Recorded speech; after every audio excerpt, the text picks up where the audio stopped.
Did you just give me 40 years? Sir? Yes.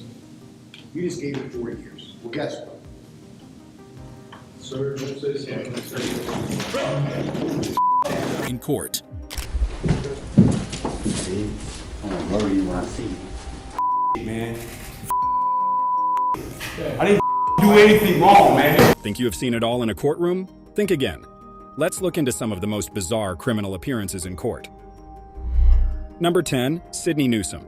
In the first courtroom scene, we meet Sidney Newsom, a 27-year-old facing charges of domestic violence. You can see traces of his crime as he erupts into a violent outburst. Visibly agitated, he first struggled with a bailiff before grabbing a stack of papers and hurling them at Judge Aubrey Rhymes. Newsom then attempted to grab more objects in the courtroom, making matters much worse.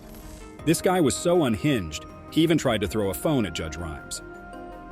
Reacting swiftly, Judge Rhymes rose from his seat and single-handedly subdued Newsom, pinning him down onto the desk. It's crazy how unpredictable courtroom proceedings can be. Number 9, Ricky Hand.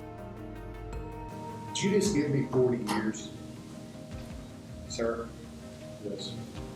You just gave me 40 years. Well, guess what? Sir, don't say this again. Ricky Hand reacted to his 40-year sentence for armed robberies by attempting to hurl feces and urine at the judge in a Clark County courtroom. Despite pleading guilty to 7 charges and blaming drug addiction for his crimes, Hand couldn't handle the verdict. 2 14-year-olds accused of killing one of the boy's great-grandmothers returns to court today. The teens were scheduled for trial later this month, but now one has taken a deal and promises to testify against his friend. Number 8, Antonio Barbeau. At just 14 years old, Antonio committed a heinous crime with his friend, to which he pleaded no contest to first-degree intentional homicide and expressed deep regret for his actions, seeking forgiveness and expressing a desire to undo what he had done. Number 7, Antonio Rosales.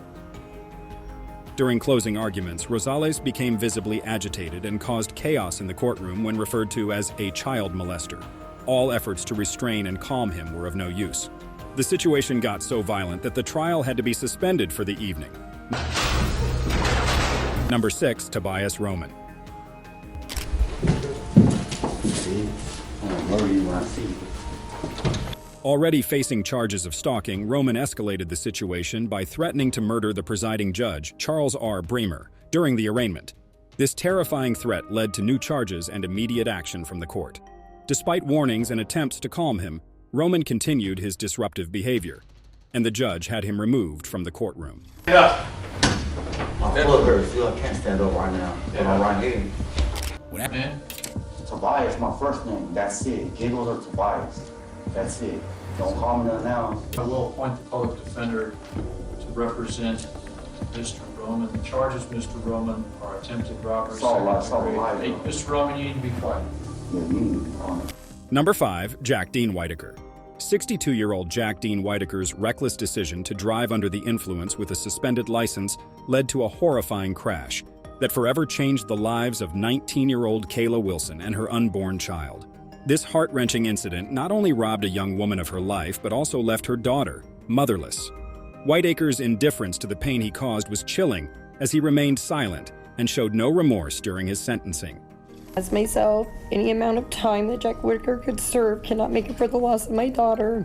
Absolutely not. Because the jury found me guilty does not mean that I'm guilty. And that's why I cannot show remorse, because I did not do it.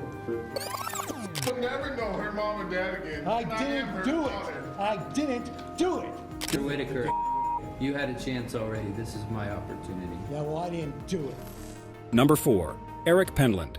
Convicted of brutally shaking a baby boy under his care, Penland's actions left the child permanently disabled. Penland was charged with shaking his then-infant son so violently 2 years ago, the boy is now blind and permanently disabled. I was there as the verdict was read in a courtroom full of emotion. Requiring lifelong care and support due to traumatic brain damage and other injuries. Despite Penland's claims of innocence, the jury found him guilty and sentenced him to the maximum prison term of 11 years. Wrongfully accused. I've been wrongfully convicted. Number 3, Samantha Grigg. You took a son, you took a brother, you took my nephew. Most, but not least, you took a father from his daughter. Samantha Grigg was a high school senior who pleaded guilty to manslaughter and robbery. Along with her friends Brendan Heim and Tyrell Bredernitz, Grigg offered the victim a ride, but instead drove him to a desolate area where Heim brutally beat him with brass knuckles. The attack was so severe that Frolka jumped out of the moving vehicle to escape, leading to his tragic death.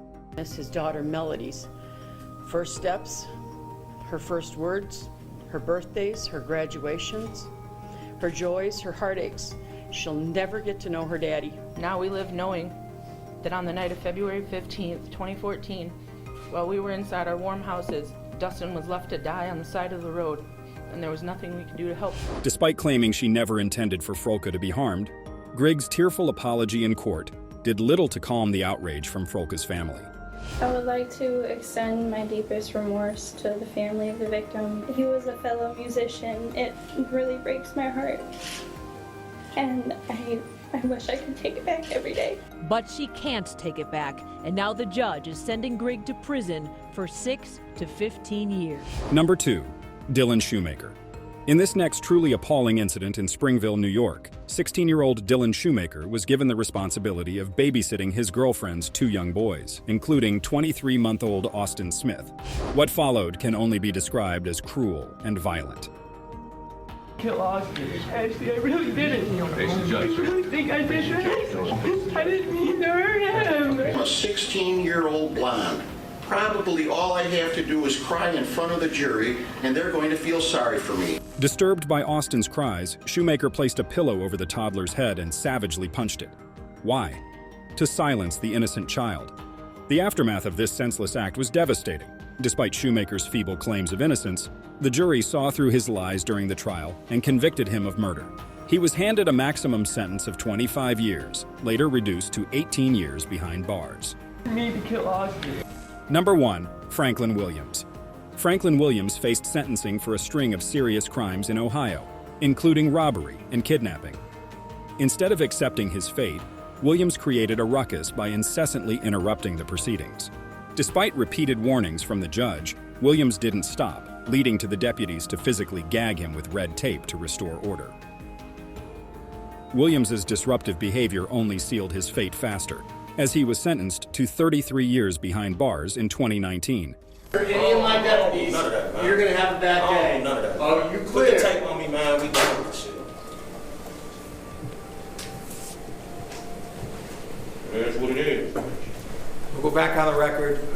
Mr. Williams will have a chance to speak. And I'll be monitoring everything I say. Go ahead. How can I speak? That brings us to the end of this video. Subscribe to our channel for more intriguing content. Thanks for watching. Until next time.